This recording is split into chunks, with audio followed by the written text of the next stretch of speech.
எல்லாருக்கும் வணக்கம். எல்லாரும் எப்படி இருக்கீங்க? இன்றைக்கி என்ன வீடியோ அப்படின்னு பார்க்குறதுக்கு முன்னாடி ஃபஸ்ட் டைமாக எங்கள் சேனலை பார்த்துட்ருக்கீங்க, என்னோடய வீடியோஸை பார்க்குறீங்க அப்படின்னா, என்னோடய பேர் லக்ஷ்மி, என்னோடய ஃப்ரெண்டு பேர் சந்தியா. 2 பேரும் சேர்ந்து தான் இந்த யூடியூப் சேனலை பண்ணிகிட்ருக்கோம். இன்றைக்கி என்ன விலாக் பார்த்திங்கன்னா, தீபாவளிலாம் முடிஞ்ச பிறகு ஃப்ரெண்ட்ஸோடு சேர்ந்து செலிப்ரேட் பண்ண ஒரு பாட்லக் வீடியோஸு. அதுக்கப்புறம் நாங்கள் இருக்கிற சாண்டியாகோவில் தமிழ் சங்கத்தில் வந்து ஒரு தீபாவளி ஃபங்க்ஷன் நடந்தது. அந்த ஃபங்க்ஷனில் எடுத்த சில கிளிப்பிங்ஸையும் தான் உங்கள் கூட நான் ஷேர் பண்ணுறேன். போல் நம்ம வீடியோஸ்க்கு சொல்கிறது தான், நீங்கள் தம்ப்நெயில் ஹெட்டிங்லாம் பார்த்து உள்ளே வந்திருக்கீங்க அப்படின்னா இந்த குட்டி செலிப்ரேஷனை கண்டிப்பாக நீங்கள் என்ஜாய் பண்ணுவீங்க. இல்லை உங்களுக்கு இந்த வீடியோ இந்த கண்டென்ட் வந்து ரொம்ப போர் அடிக்கிற மாதிரி இருக்குது அப்படின்னா கமெண்ட்ஸ்லாம் போட்டு உங்கள் டைமை நீங்கள் வேஸ்ட் பண்ணாதீங்க. நான் பாட்லக்கு வந்து பார்த்தீங்கன்னா ஃபிஷ் ஃப்ரை எடுத்துகிட்டு போயிட்டு, அப்புறம் ஸ்வீட் வந்து பாதுஷா எடுத்துகிட்டு போயிருந்தேன், கொஞ்சம் வெஜிடபிள் குருமா எடுத்துகிட்டு போயிருந்தேன். இந்த 3 ஐட்டம் தான் எடுத்துகிட்டு போயிருந்தேன். ஃப்ரெண்ட்ஸ் எடுத்துகிட்டு வந்ததில் அந்த பாட்லக் அன்றைக்கி எடுத்த வீடியோவில் நான் உங்கள் கூட ஷேர் பண்ணுறேன். இந்த நான் எடுத்துகிட்டு போன ரெசிபியோட மெஷர்மெண்ட்லாம் நான் டிஸ்கிரிப்ஷனில் கொடுக்குறேன்.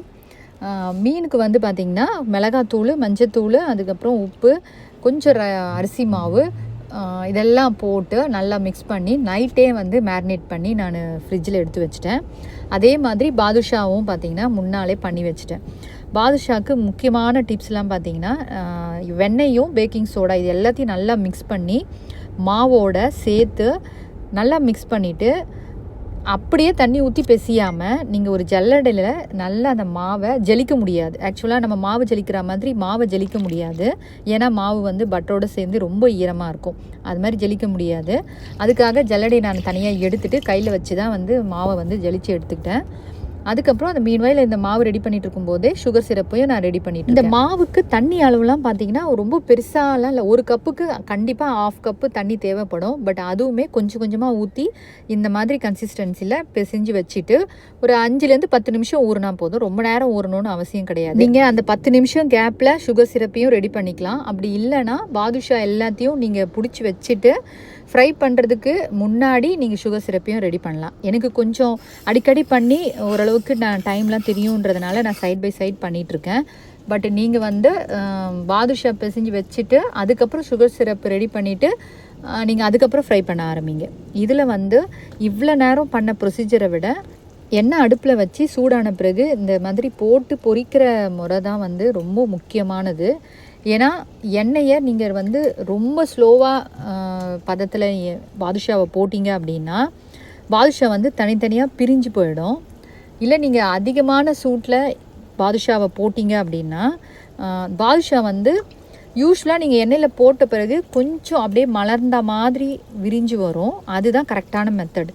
ஆனால் நீங்கள் எண்ணெயை அதிகமான சூட்டில் போட்டுட்டீங்க அப்படின்னா நீங்கள் போடுற ஷேப்லேயே அந்த பாதுஷா இருக்கும், எக்ஸ்பேண்ட் ஆகி வராது. அதுதான் வந்து பாதுஷாவில் முக்கியமாக நம்ம கவனிக்க வேண்டியது.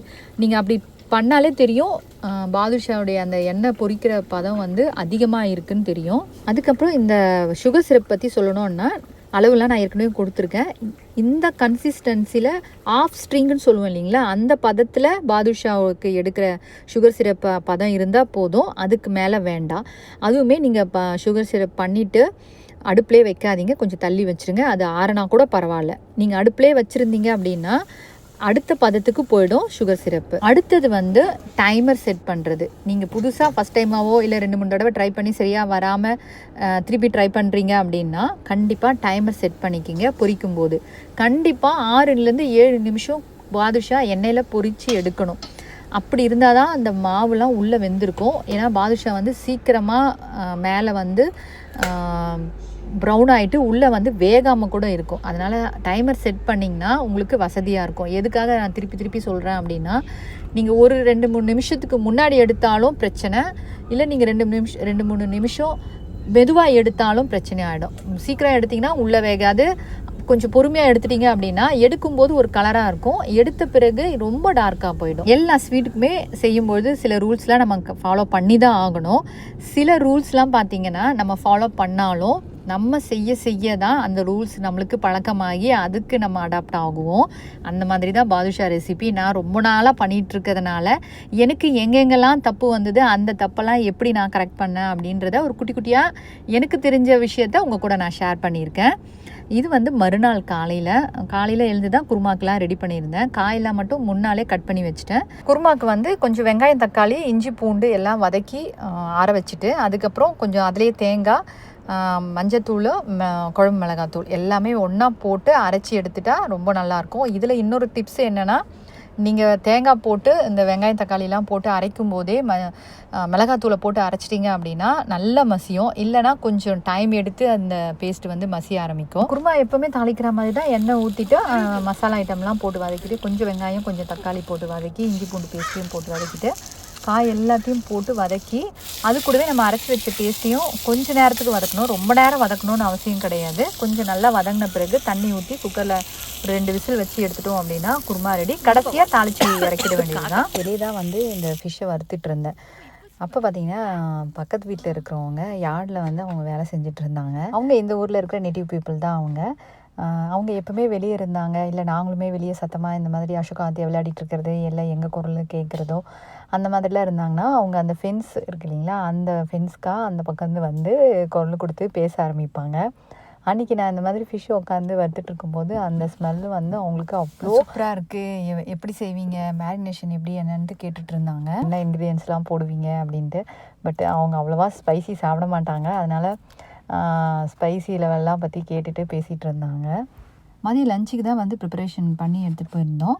அங்கே போயிட்டு அங்கே எடுத்த சில கிளிப்பிங்ஸ்லாம் அவங்க கூட நான் ஷேர் பண்ணுறேன். அதுக்கப்புறம் நாங்கள் இருக்கிற சாண்டியாகோ தமிழ் சங்கத்தில் ஏற்பாடு பண்ணியிருந்த தீபாவளி ஃபங்க்ஷனையும் கடைசியாக ஆட் பண்ணுறேன்.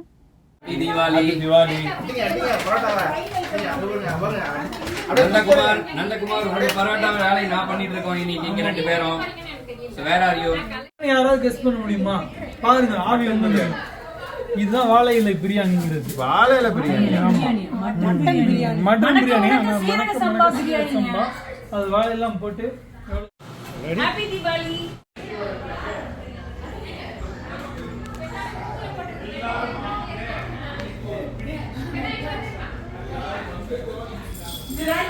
பக்கத்துல வாங்க, இது நல்லா இருக்கு.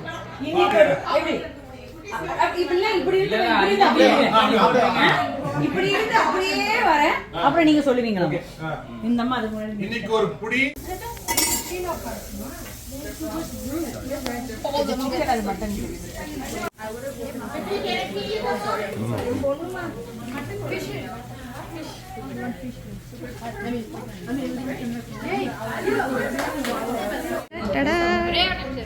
கையை மட்டும் எடுங்க அந்த பக்கத்துக்கு. நன்றாக இருக்கிறது.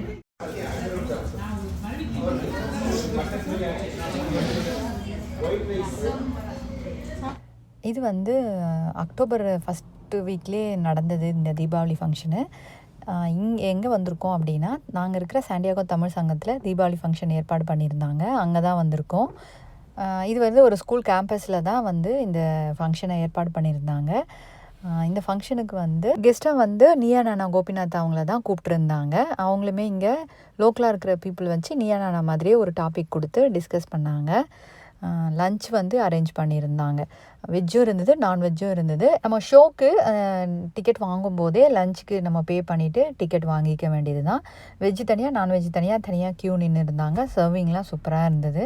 ஃபுட்டு வந்து அஞ்சப்பர் ஹோட்டல்லேருந்து ஆர்டர் பண்ணி கொடுத்துருந்தாங்க. ரொம்ப எம்மியாக இருந்தது.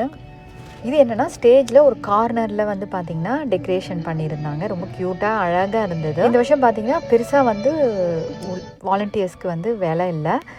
ஒரு 2-3 பேர் தான் ரிஜிஸ்டர் பண்ணி உள்ளே வந்திருந்தாங்க. இது எல்லாமே வந்து போன வருஷம் நாங்கள் பண்ண இந்த கிராஃப்ட் ஒர்க்கெல்லாம் யூஸ் பண்ணி அவங்க குட்டியாக டெக்கரேட் அழகாக பண்ணியிருந்தாங்க. வெளியே பார்த்திங்கன்னா தேர்ட் பார்ட்டிக்கிட்ட கொடுத்துட்டாங்க டெக்கரேஷனை. அதனால் அவங்களும் ரொம்ப அழகாக பண்ணியிருந்தாங்க. இந்த மாதிரி வீடியோஸை காமிக்கும் போது பேச வேணாம் அப்படின்னு தான் நினச்சேன். பட் குட்டி குட்டி இன்ஃபர்மேஷனை ஷேர் பண்ணால் இன்னும் கொஞ்சம் நல்லாயிருக்கும் அப்படின்றதுக்காக பேச ஆரம்பிச்சிது. ஆல்மோஸ்ட் எண்ட் ஆகிடுச்சு. கண்டிப்பாக இந்த வீடியோ பிடிச்சிருக்கோம் அப்படின்னு நினைக்கிறேன். இதே மாதிரி இன்னொரு குட்டி விலாகில் நம்ம பார்க்கலாம். நன்றி, வணக்கம்.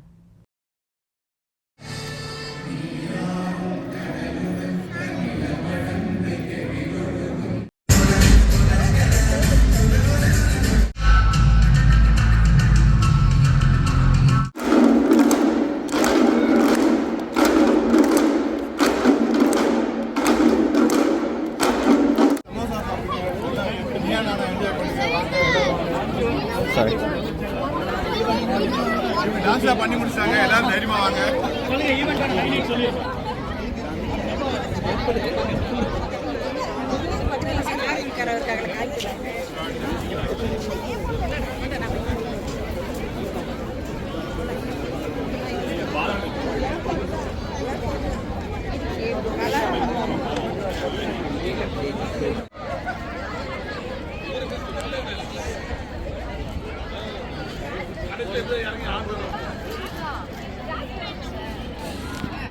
திரு கோபிநாத் அவர்கள் வருக வருக.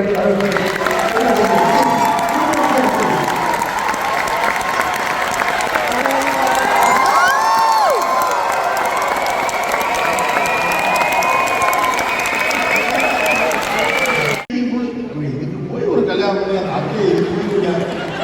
சரி, நான் தெரியாம தான் கேட்கிறேன். ஒரு மனசு நீங்க என்ன படிச்சிருக்கீங்க? இல்ல, நீங்க சொன்ன பாயிண்ட் சரி. ஆனா நான் என்ன நல்ல விஷயம் முக்கியம் பாக்குறேன்னா, நானும் பேசுறேன். பாவம் தானே.